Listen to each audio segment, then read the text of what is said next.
चलिए, बिना किसी देरी के सीधे आज के इस शानदार एक्सप्लेनर में चलते हैं। आज हम भारत की भौगोलिक पहचान को समझने के लिए एक बेहद दिलचस्प सफर पे निकलने वाले हैं। बिल्कुल एक मैक्रो से माइक्रो सफर। नक्शे पर दिखने वाली उन आम रेखाओं और नंबरों से कहीं आगे जाकर हम उस असल ढांचे को डिकोड करेंगे जिस पर इस विशाल देश की पूरी कहानी टिकी है। तो आइए शुरू करते हैं। 2.42%। ये वो आंकड़ा है जो हमारे आज के सफर की नींव रखता है। अगर हम पूरी दुनिया की कुल जमीन को एक साथ मिला लें तो भारत के हिस्से में उसका केवल 2.42% भाग ही आता है। और इस आंकड़े के साथ क्षेत्रफल के लिहाज से भारत दुनिया का 7वां सबसे बड़ा देश बन जाता है, जिसका कुल एरिया है करीब 32,87,000 वर्ग किलोमीटर।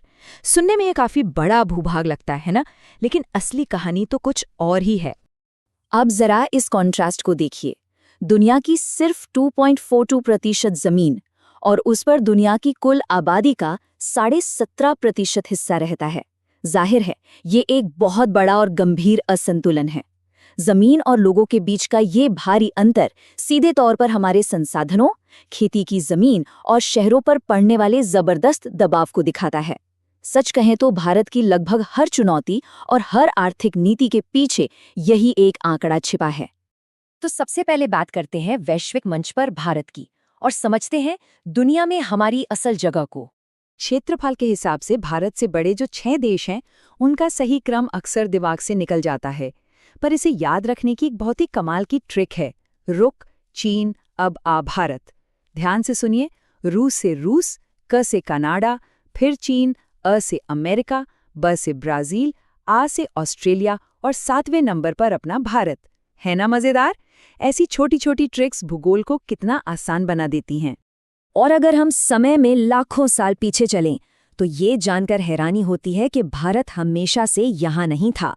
जियोलॉजिकली देखा जाए तो भारत कभी एक विशाल प्राचीन सुपर कॉन्टिनेंट का हिस्सा था जिसे गोंडवाना लैंड कहा जाता था।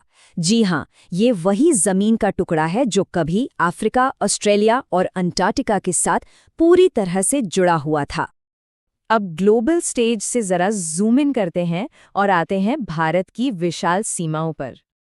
अब जरा इस डायमेंशन को देखिए। अगर उत्तर में लद्दाख से लेकर दक्षिण में कन्याकुमारी तक एक सीधी रेखा खींची जाए तो ये दूरी 3214 किलोमीटर बैठती है। वहीं अगर पूर्व में अरुणाचल प्रदेश से पश्चिम में गुजरात तक नापें तो ये 2933 किलोमीटर है।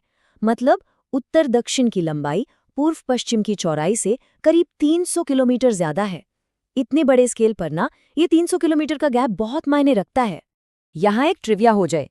भारत की कुल जमीनी सीमा तो 15,200 किलोमीटर है, पर इसकी एक विशाल तट रेखा यानी कोस्टलाइन भी है जो 7,516.6 किलोमीटर लंबी है। तो क्या अंदाजा लगाया जा सकता है कि भारत के किस राज्य की कोस्टलाइन सबसे लंबी है? यहाँ एक बहुत बड़ा मिथ टूटता है। अक्सर दिमाग में महाराष्ट्र या केरल का नाम आता है, लेकिन असल में नंबर 1 पर है गुजरात, 1214 किलोमीटर के साथ। ऐसा इसलिए क्योंकि गुजरात का जो समुद्री तट है वो सीधा नहीं है। कच्छ और खंबात की खाड़ी के पास ये इतना ज्यादा कटा-फटा और घुमावदार है कि इसकी कुल लंबाई बहुत ज्यादा बढ़ जाती है।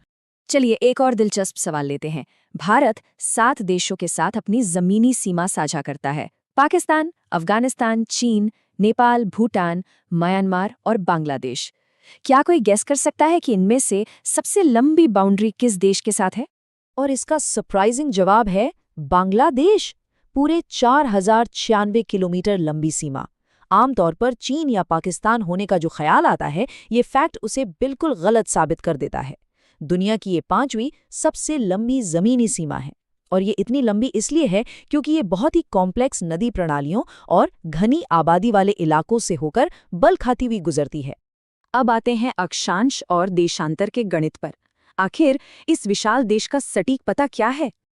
यह है भारत का एकदम सटीक ग्लोबल जीपीएस एड्रेस। भारत पूरी तरह से उत्तरी और पूर्वी गोलार्ध में है। इसके अक्षांश यानी लैटिट्यूड्स 8 डिग्री 4 मिनट नॉर्थ से 37 डिग्री 6 मिनट नॉर्थ तक हैं और देशांतर यानी लॉन्गिट्यूड्स 68 डिग्री 7 मिनट ईस्ट से 97 डिग्री 25 मिनट ईस्ट तक। बस एक बात याद रखनी है कि 2 लेटी हुई अक्षांश रेखाओं के बीच की दूरी लगभग 111 किलोमीटर होती है, यही ग्रिड तय करता है कि भारत का विस्तार कहाँ से कहाँ तक है। और इसी से जुड़ा है समय के अंतर का एक बहुत ही शानदार गणित। हमारी पृथ्वी 1 डिग्री घूमने में 4 मिनट का समय लेती है। अब गुजरात और अरुणाचल प्रदेश के बीच लगभग 30 डिग्री देशांतर का फासला है। तो सिंपल सा गणित है, 30 को 4 से गुणा करें तो आते हैं 120 मिनट। यानी नेचुरली भारत के एकदम पूर्वी और एकदम पश्चिमी छोर के बीच पूरे 2 घंटे के समय का अंतर है। और इसी 2 घंटे के गैप को सुलझाने के लिए आता है समय और महत्वपूर्ण रेखाओं का कॉन्सेप्ट। इसी कंफ्यूजन को दूर करने के लिए भारत ने 82.5 डिग्री पूर्वी देशांतर को अपनी मानक समय रेखा चुना। ये रेखा उत्तर प्रदेश में इलाहाबाद के पास नैनी से गुजरती है। इसका कैलकुलेशन एकदम स्ट्रेट फॉरवर्ड है। 82.5 डिग्री को 4 मिनट से गुणा करें तो आते हैं 330 मिनट। बस इसीलिए हमारा इंडियन स्टैंडर्ड टाइम यानी IST ग्रीनविच मीन टाइम से ठीक 5.5 घंटे आगे रहता है। और ये जो हमारी अहम समय रेखा है, ये भारत के 5 राज्यों से होकर गुजरती है। इसे याद रखने का एक बहुत ही मजेदार फॉर्मूला है ममाको। M से मध्य प्रदेश, U से उत्तर प्रदेश, A से आंध्र प्रदेश, C से छत्तीसगढ़ और O से ओडिशा। हो गया ना आसान? देशांतर के बाद एक बहुत ही इंपॉर्टेंट अक्षांश रेखा भी है, कर्क रेखा या tropic of cancer. 23.5 degree north पर मौजूद ये रेखा भारत के क्लाइमेट को ट्रॉपिकल और सब ट्रॉपिकल जोन में बांट देती है। ये भारत के 8 राज्यों से होकर गुजरती है और इसे याद रखने की ट्रिक है मगरमच्छ झपना। म से मध्य प्रदेश, ग से गुजरात, र से राजस्थान, म से मिजोरम, छ से छत्तीसगढ़, झ से झारखंड, प से पश्चिम बंगाल और टा से त्रिपुरा।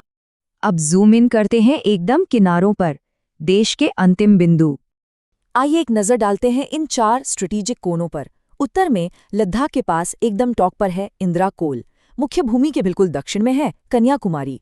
पूर्व में अरुणाचल प्रदेश का किबिथु, जहां देश में सूरज की पहली किरण पड़ती है। और पश्चिम में है गुजरात का विवादित दलदली इलाका सर क्रीक। ये चारों कोने मिलकर भारत के इस विशाल भौगोलिक फ्रेम को तैयार करते हैं। लेकिन रुकिए, दक्षिण के मामले में एक फैक्ट क्लियर करना बहुत जरूरी है।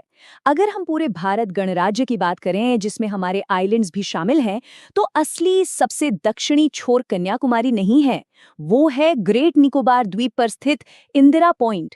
ये मलक्का जल डमरू मध्य की बिजी शिपिंग लेन के बहुत करीब है, जो इसे सामरिक रूप से बेहद अहम बनाता है। हालांकि 2004 की भयंकर सुनामी में इसका एक बड़ा हिस्सा डूब गया था। तो हमने देखा कि ये सिर्फ आंकड़े या मैप पर खींची गई रेखाएं नहीं हैं। ये हमारे देश की संस्कृति, मौसम और सामरिक ताकत को गढ़ती हैं। इस एक्सप्लेनर को खत्म करने से पहले एक सवाल सोचने के लिए छोड़ते हैं। भारत के उत्तर दक्षिण और पूर्व पश्चिम विस्तार के बीच का वो 300 किलोमीटर का अंतर हमने देखा था ना, उसने भारतीय उपमहाद्वीप में पुराने व्यापारिक रास्तों, माइग्रेशन के पैटर्न या मिलिट्री स्ट्रैटेजी को इतिहास में कैसे शेप किया होगा? ये सच में सोचने वाली बात है। आज के इस एक्सप्लेनर में बस इतना ही।